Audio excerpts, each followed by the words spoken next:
اعوذ باللہ من الشیطان الرجیم بسم اللہ الرحمن الرحیم۔ پیارے بچوں، السلام علیکم ورحمۃ اللہ وبرکاتہ۔ میں ہوں حافظہ مدیحہ الیاس۔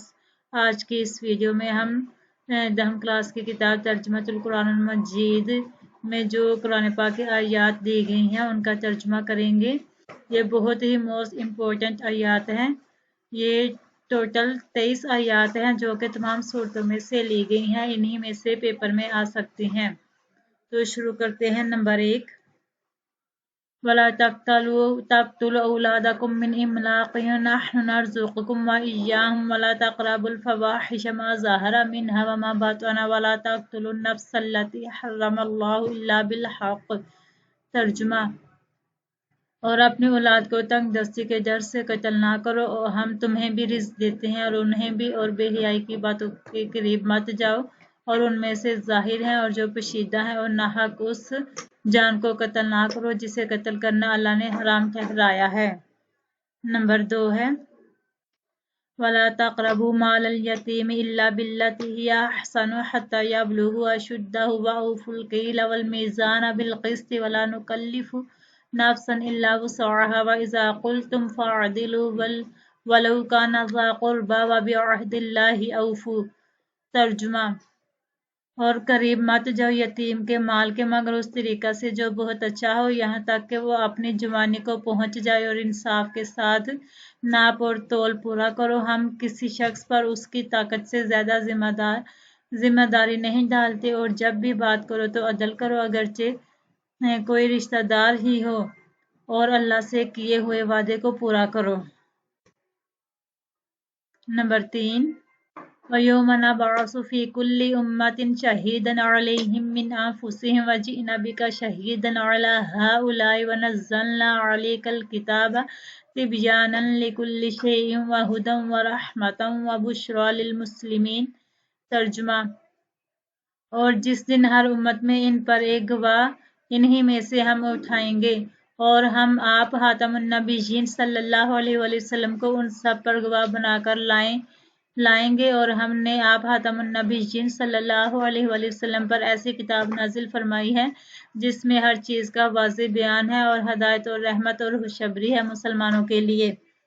نمبر 4، ان اللہ یأمر بالعدل والإحسان وإیتاء ذی القربى وینہی عن الفحشاء والمنکر والبغی یعظکم لعلکم تذکرون۔ ترجمہ: بے شک اللہ حکم فرماتا ہے عدل کا اور احسان کا اور رشتہ داروں کو حقوق دینے کا، اور وہ منع فرماتا ہے بے حیائی سے اور برائی سے، ظلم اور سرکشی سے۔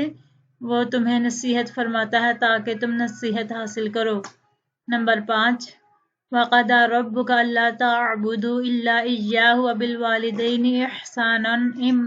إِحْسَانًا إِمَّا يَبْلُغَنَّ عِندَكَ الْكِبَرَ أَحَدُهُمَا أَوْ كِلَاهُمَا فَلَا تَقُل لَّهُمَا أُفٍّ وَلَا تَنْهَرْهُمَا وَقُل لَّهُمَا قَوْلًا كَرِيمًا۔ ترجمہ: اور آپ کے رب نے حکم فرمایا کہ تم اس کے سوا کسی کی عبادت نہ کرو، اور والدین کے ساتھ اچھا سلوک کرو۔ اگر تمہارے سامنے بڑھاپے کو پہنچ جائیں ان میں سے کوئی ایک یا دونوں، تو انہیں اف تک نہ کہنا اور نہ ہی انہیں جھڑکنا، اور ان سے ادب سے بات کرنا۔ نمبر 6، وَلَا تَجْعَلْ يَدَكَ مَغْلُولَةً إِلَىٰ عُنُقِكَ وَلَا تَبْسُطْهَا كُلَّ الْبَسْطِ فَتَقْعُدَ مَلُومًا مَّحْسُورًا۔ ترجمہ: اور اپنا ہاتھ نہ اپنی گردن سے باندھا ہوا رکھو کہ کنجوس بن جاؤ، اور نہ اسے بالکل ہی کھول دو، ورنہ ملامت زدہ تھکے ہارے رہ جاؤ گے۔ نمبر 7، وَلَا تَقْتُلُوا أَوْلَادَكُمْ خَشْیَةَ إِمْلَاقٍ نَحْنُ نَرْزُقُهُمْ وَإِیَّاهُمْ إِنَّ قَتْلَهُمْ كَانَ خِطْئًا کَبِیرًا وَلَا تَقْرَبُوا الزِّنَا إِنَّهُ كَانَ فَاحِشَةً وَسَاءَ سَبِیلًا۔ ترجمہ: اور اپنی اولاد کو تنگ دستی کے خوف سے قتل نہ کرو، ہم انہیں رزق عطا فرماتے ہیں اور تمہیں بھی، بے شک ان کا قتل بہت بڑا گناہ ہے، اور زنا کے قریب بھی نہ جاؤ، بے شک وہ ایک کھلی بے حیائی ہے اور وہ بہت برا راستہ ہے۔ نمبر 8 وَلَا تَقْرَبُوا مَالَ الْيَتِيمِ إِلَّا بِالَّتِي هِيَ أَحْسَنُ حَتَّى يَبْلُغَ أَشُدَّهُ وَأَوْفُوا بِالْعَهْدِ إِنَّ الْعَهْدَ كَانَ مَسْئُولًا۔ ترجمہ، اور یتیم کے مال کے قریب نہ جاؤ مگر ایسے طریقہ سے جو یتیم کے لیے بہتر ہو، یہاں تک کہ وہ اپنی جوانی کو پہنچ جائے، اور عہد کو پورا کرو، بے شک عہد کے بارے میں پوچھا جائے گا۔ نمبر 9 وَلَا تَقْفُ مَا لَيْسَ لَكَ بِهِ عِلْمٌ إِنَّ السَّمْعَ وَالْبَصَرَ وَالْفُؤَادَ كُلُّ أُولَئِكَ كَانَ عَنْهُ مَسْئُولًا۔ ترجمہ، اور ایسی چیز کے پیچھے نہ پڑو جس کا تمہیں علم نہ ہو، بے شک کان اور آنکھ اور دل ان سب کے بارے میں پوچھا جائے گا۔ نمبر 10 وَلَا تَمْشِ فِي الْأَرْضِ مَرَحًا إِنَّكَ لَن تَخْرِقَ الْأَرْضَ وَلَن تَبْلُغَ الْجِبَالَ طُولًا۔ ترجمہ، اور زمین میں اکڑ کر مت چلو، بے شک نہ تو تم زمین کو پھاڑ سکتے اور نہ لمبائی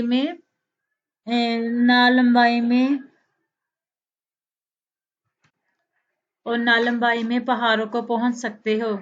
نمبر 11 الحمدللہ الذی انزل علی عبدہ الکتاب ولم یجعل لہ عوجا قیما لینذر بأسا شدیدا من لدنہ ویبشر المؤمنین الذین یعملون الصالحات ان لہم اجرا حسنا۔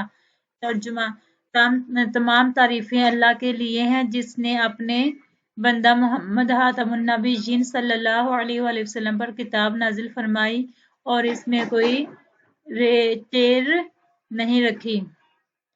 نمبر 12 اور اس میں کوئی ٹیڑھ نہیں رکھی، یہ کتاب بالکل سیدھی ہے تاکہ وہ لوگوں کو اس اللہ کی طرف سے آنے والے سخت عذاب سے ڈرائے اور مومنوں کو خوشخبری دے جو نیک اعمال کرتے ہیں، بے شک ان کے لیے بہترین اجر ہے۔ نمبر 12 اِنَّا جَعَلْنَا مَا عَلَى الْأَرْضِ زِینَةً لَهَا لِنَبْلُوَهُمْ أَیُّهُمْ أَحْسَنُ عَمَلًا۔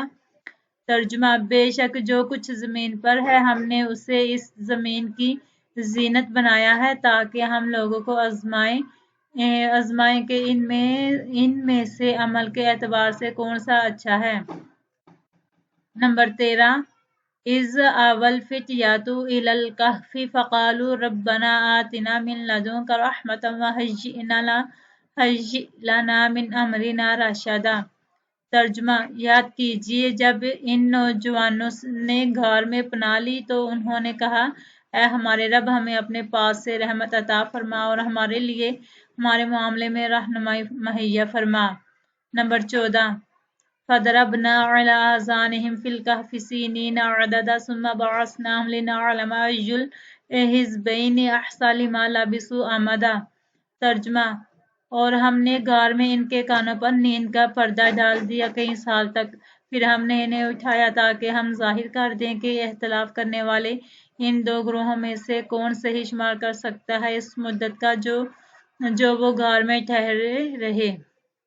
ٹھہرے تھے۔ نمبر 15 قُلْ إِنَّمَا أَنَا بَشَرٌ مِثْلُكُمْ يُوحَىٰ إِلَيَّ أَنَّمَا إِلَٰهُكُمْ إِلَٰهٌ وَاحِدٌ فَمَن كَانَ يَرْجُو لِقَاءَ رَبِّهِ فَلْيَعْمَلْ عَمَلًا صَالِحًا وَلَا يُشْرِكْ بِعِبَادَةِ رَبِّهِ أَحَدًا۔ ترجمہ، اور آپ خاتم النبیین صلی اللہ علیہ وآلہ وسلم سے فرما دیجئے، میں تمہارے ہی جیسا بشر ہوں، البتہ میری طرف وحی کی جاتی ہے کہ تمہارا معبود ایک ہی معبود ہے۔ جو شخص اپنے رب سے ملاقات کی امید رکھتا ہو تو اسے چاہیے کہ نیک عمل کرے اور اپنے رب کی عبادت میں کسی کو شریک نہ ٹھہرائے۔ نمبر 16 قَدْ أَفْلَحَ الْمُؤْمِنُونَ الَّذِينَ هُمْ فِي صَلَاتِهِمْ خَاشِعُونَ وَالَّذِينَ هُمْ عَنِ اللَّغْوِ مُعْرِضُونَ وَالَّذِينَ هُمْ لِلزَّكَاةِ فَاعِلُونَ۔ ترجمہ، یقیناً ایمان والے کامیاب ہوں گے جو اپنی نماز میں عاجزی کرنے والے ہیں اور جو بیکار باتوں سے دور رہنے والے ہیں اور جو زکوٰۃ دینے والے ہیں۔ نمبر 17 وَالَّذِينَ هُمْ لِفُرُوجِهِمْ حَافِظُونَ إِلَّا عَلَىٰ أَزْوَاجِهِمْ أَوْ مَا مَلَكَتْ أَيْمَانُهُمْ فَإِنَّهُمْ غَيْرُ مَلُومِينَ فَمَنِ ابْتَغَىٰ وَرَاءَ ذَٰلِكَ فَأُولَٰئِكَ هُمُ الْعَادُونَ۔ ترجمہ، اور وہ لوگ جو اپنی شرمگاہوں کی حفاظت کرنے والے ہیں سوائے اپنی بیویوں یا کنیزوں کے جن کے وہ مالک ہیں جو تو ان پر کوئی ملامت نہیں، لہٰذا جو ان کے علاوہ کوئی اور طریقہ چاہے تو وہ لوگ حد سے گزرنے والے ہیں۔ نمبر 18 والذین هم لأماناتهم وعهدهم راعون والذین هم علی صلاتهم یحافظون اولئک هم الوارثون الذین یرثون الفردوس هم فیہا خالدون۔ ترجمہ، اور وہ لوگ جو اپنی امانتوں اور اپنے وعدہ کی حفاظت کرنے والے ہیں اور وہ لوگ جو اپنی نمازوں کی حفاظت کرنے والے ہیں، یہی لوگ وارث ہونے والے ہیں جو جنت الفردوس کے وارث ہوں گے، وہ اس میں ہمیشہ رہنے والے ہیں۔ نمبر 19 وَإِذَا مَسَّ الْإِنسَانَ ضُرٌّ دَعَا رَبَّهُ مُنِيبًا إِلَيْهِ ثُمَّ إِذَا خَوَّلَهُ نِعْمَةً مِّنْهُ نَسِيَ مَا كَانَ يَدْعُو إِلَيْهِ مِن قَبْلُ وَجَعَلَ لِلَّهِ أَندَادًا لِيُضِلَّ عَن سَبِيلِهِ۔ ترجمہ، اور جب انسان کو کوئی تکلیف پہنچتی ہے تو وہ اپنے رب کو پکارتا ہے اسی کی طرف رجوع کرتے ہوئے، پھر جب وہ اسے اپنی طرف سے کوئی نعمت عطا فرماتا ہے تو وہ اس تکلیف کو بھول جاتا ہے جس کے لیے پہلے اللہ کو پکار رہا تھا اور اللہ کے لیے کئی شریک بنا لیتا ہے تاکہ دوسروں کو بھی اس کے راستہ سے گمراہ کرے۔ نمبر 20 قُلْ إِنِّي أُمِرْتُ أَنْ أَعْبُدَ اللَّهَ مُخْلِصًا لَهُ الدِّينَ وَأُمِرْتُ لِأَنْ أَكُونَ أَوَّلَ الْمُسْلِمِينَ قُلْ إِنِّي أَخَافُ إِنْ عَصَيْتُ رَبِّي عَذَابَ يَوْمٍ عَظِيمٍ۔ ترجمہ، آپ خاتم النبیین صلی اللہ علیہ وآلہ وسلم فرما دیجئے، بے شک مجھے حکم دیا گیا ہے کہ میں اللہ کی عبادت کروں اس کے لیے دین عبادت کو خالص کرتے ہوئے، اور مجھے حکم دیا گیا ہے کہ میں سب سے پہلا مسلمان بنوں۔ آپ خاتم النبیین صلی اللہ علیہ وآلہ وسلم فرما دیجئے، اگر میں اپنے رب کی نافرمانی کروں تو بے شک میں ڈرتا ہوں ایک بڑے دن کے عذاب سے۔ نمبر 21 قُلْ يَا عِبَادِيَ الَّذِينَ أَسْرَفُوا عَلَىٰ أَنفُسِهِمْ لَا تَقْنَطُوا مِن رَّحْمَةِ اللَّهِ إِنَّ اللَّهَ يَغْفِرُ الذُّنُوبَ جَمِيعًا إِنَّهُ هُوَ الْغَفُورُ الرَّحِيمُ۔ ترجمہ، آپ خاتم النبیین صلی اللہ علیہ وآلہ وسلم فرما دیجئے، اے میرے وہ بندو جنہوں نے اپنی جانوں پر زیادتی کی ہے، اللہ کی رحمت سے مایوس نہ ہونا، بے شک اللہ سارے گناہ معاف فرما دیتا ہے، بے شک وہ بڑا ہی بخشنے والا نہایت رحم فرمانے والا ہے۔ نمبر 22 والذین یجتنبون کبائر الاسم والفواحش واذا ما غضبوا هم یغفرون۔ ترجمہ، اور وہ لوگ جو بڑے بڑے گناہوں اور بے حیائی کے کاموں سے بچتے ہیں اور جب انہیں غصہ آتا ہے تو معاف کر دیتے ہیں۔ نمبر 23 والذین استجابوا لربهم واقاموا الصلاة وامرهم شورى بینہم ومما رزقناہم ينفقون۔ ترجمہ، اور جو اپنے رب کا حکم مانتے ہیں اور نماز قائم کرتے ہیں اور ان کے معاملات آپس کے مشورے سے طے ہوتے ہیں اور جو کچھ رزق ہم نے انہیں عطا فرمایا ہے اس میں سے خرچ کرتے ہیں۔ اگر یہ ویڈیو اچھی لگی ہے تو میرے اس چینل کو سبسکرائب کریں، لائک کریں اور شیئر کریں۔ تو حاضر ہوتے ہیں اگلے کلاس میں اگلی ویڈیو کے ساتھ۔ اللہ حافظ، دعاؤں میں یاد رکھیے گا۔